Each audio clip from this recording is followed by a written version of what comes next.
پھر وہاں ایک دن مسلمان بزرگ عالم آئے۔ اس نے جب یہ حال دیکھا تو اس نے بادشاہ سمیت سب کو اسلام لانے اور ایک ہی خدا کی عبادت کرنے کی تلقین کی۔ بادشاہ اس بزرگ کی باتوں سے اتنا ناراض ہوا کہ انہیں پکڑ کر قید خانے میں ڈال دیا، مگر بادشاہ کا اکلوتا بیٹا یعنی کہ وہ نوجوان اس بزرگ کی تعلیم سے بے حد متاثر ہوا۔ اس نے ایک دن چپکے سے قید خانے میں جا کر ان بزرگ کے ہاتھوں اسلام قبول کر لیا اور مسلمان ہو گیا۔ بزرگ قید خانے میں بھی لوگوں کو اسلام لانے کی دعوت دیتے رہے۔ بادشاہ نے انہیں ہر طرح سے باز رکھنا چاہا، مگر جب وہ کامیاب نہیں ہوا تو غصے میں آ کر انہیں قتل کرا دیا۔ بس اس کے بعد ہی اس شہر کے لوگوں پر طرح طرح کی پریشانیاں نازل ہونے لگیں۔ ایک سال ان کا کاروبار میں بے حد نقصان ہوا۔ سال ختم ہونے پر شہر کے قریب واقع پہاڑ سے ایک بلند آواز آئی کہ لوگوں، اب بھی آگ کی پوجا چھوڑ کر خدا کی عبادت کرنے لگ جاؤ ورنہ تباہ ہو جاؤ گے۔ مگر لوگوں نے اس آواز پر کان نہ دھرے۔ یہ آوازیں 3 سال تک آتی رہیں۔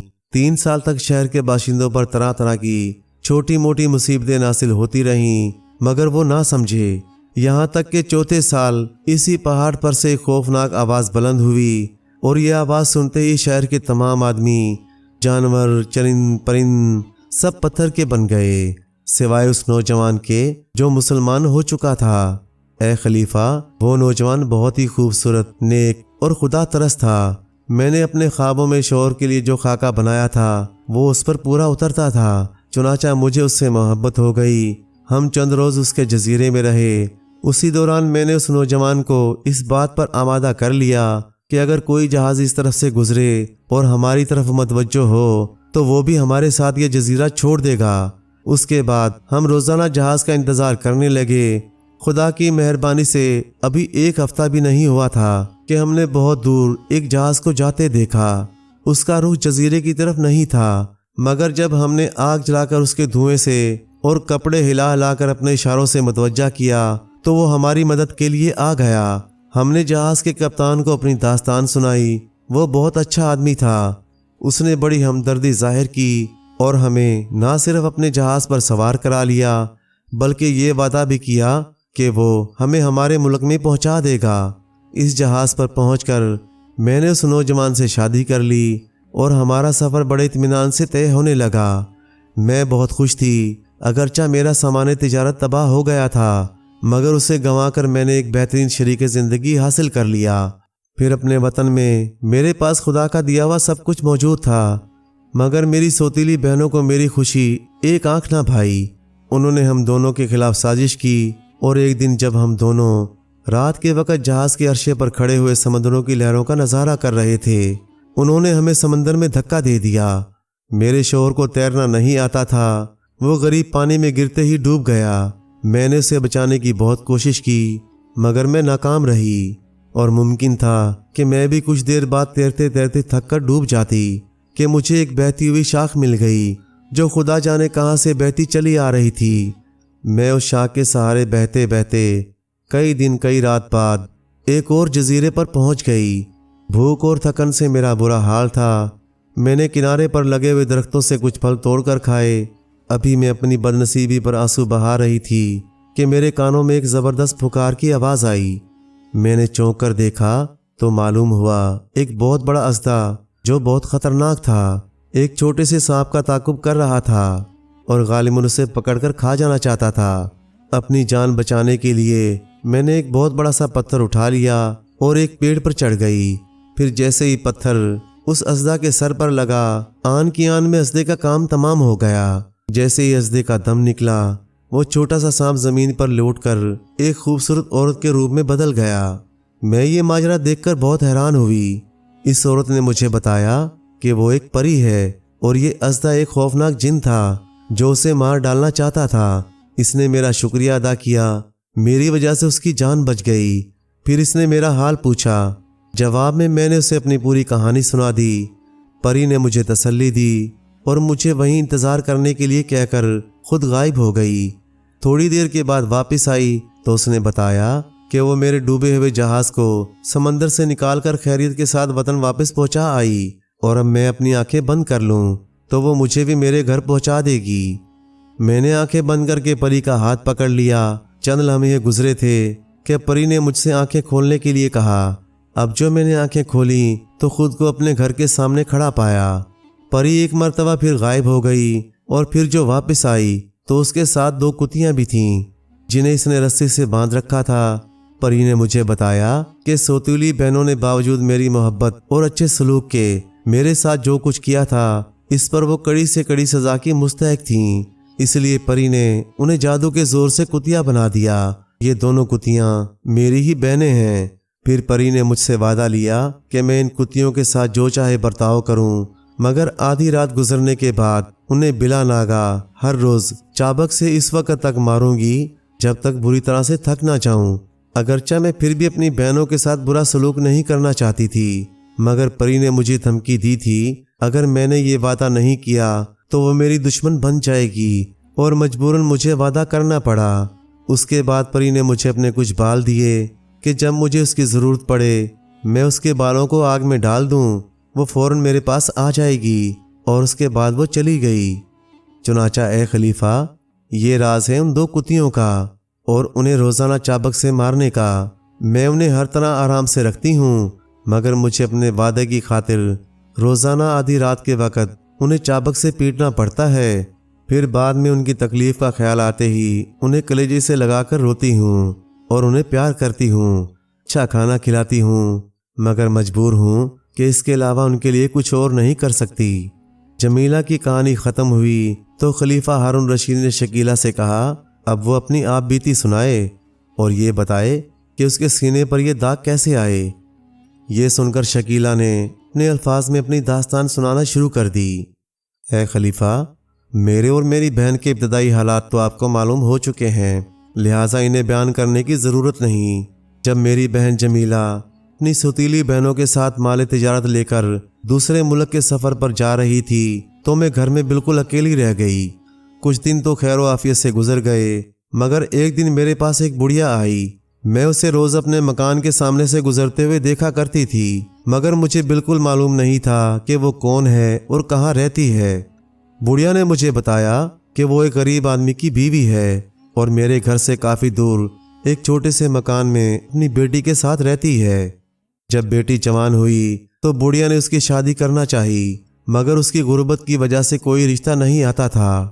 پھر خدا کا کرنا کیا ہوا کہ ایک دن ایک مالدار تاجر کے بیٹے نے اس کی بیٹی کو بازار میں سودا خریدتے دیکھ لیا اور اس سے محبت کرنے لگا اور اپنے والدین کو مجبور کر کے شادی کا پیغام بھجوا دیا۔ بڑھیا کے لیے اس سے زیادہ خوشی کی بات اور کیا ہو سکتی تھی۔